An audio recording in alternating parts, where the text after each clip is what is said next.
តែហេតុអ្វីបានជាព្រះសង្ឃចិនមុនពេលឡើងភ្នំតែងតែចងឈើនៅបាតជើងនេះមិនមែនជាជំនឿអបិយជំនឿទេឈើមានពីរដុំមួយចងនៅមុខបាតជើងមួយទៀតចងនៅក្រោយកែងជើងពេលព្រះសង្ឃឡើងភ្នំគាត់នឹងដោះឈើមុខចេញដូច្នេះជើងនឹងត្រង់ទទួលបានទល់ឲ្យភាពល្អនិងការពារកុំឲ្យរអិលនៅលើផ្លូវភ្នំចោតពេលចុះភ្នំវិញគាត់នឹងដោះឈើក្រោយចេញដូច្នេះជើងនឹងមានទល់ឲ្យភាពការពារកុំឲ្យរអិលជួសគាត់ភ្លាមរអិលធ្លាក់ពីលើជ្រលងភ្នំធំមួយពេលដឹងខ្លួនវិញគាត់ប្រាប់បងប្អូនថាគាត់បានឃើញជណ្ដើរត្រង់ទៅកាន់កំពូលភ្នំនិងស៊ូករ៉ាដំបូងគាត់គិតថាខ្លួនឯងប្រកាសជាឈួតហើយប៉ុន្តែបងប្អូនមិនព្រមបោះបង់ដូច្នេះពួកគេចាប់ផ្ដើមសាងសង់ជណ្ដើររួមគ្នាពេញមួយយប់មួយថ្ងៃ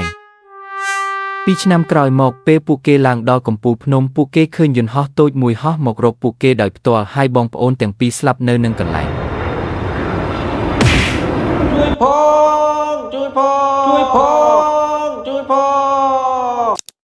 តែហេតុអ្វីបានជាស្ដេចកសក់ពេញក្បាលរបស់អ្នកបម្រើរួចចាកអក្សរលើស្បែកក្បាលតាមពិតស្ដេចគ្រាន់តែមើលអក្សរលើស្បែកក្បាលរួចរងចាំសក់របស់អ្នកបម្រើដុសឡើងវិញពេលសក់ដុសពេញអ្នកបម្រើនោះត្រូវបានបញ្ជូនទៅបម្រើនៅក្រោមអ្នកគ្រប់គ្រងមួយផ្សេងទៀតជាទាហានធម្មតាពេលអ្នកបម្រើមកដល់គេក៏កោសក់គេម្ដងទៀតហើយបង្ហាញព័ត៌មានសម្ងាត់សូមកុំភ្លេចចុចតាមដាន TikTok និង Page ស្វែងយល់ដើម្បីទទួលបានវីដេអូចំណេះដឹងនិងការអប់រំផ្សេង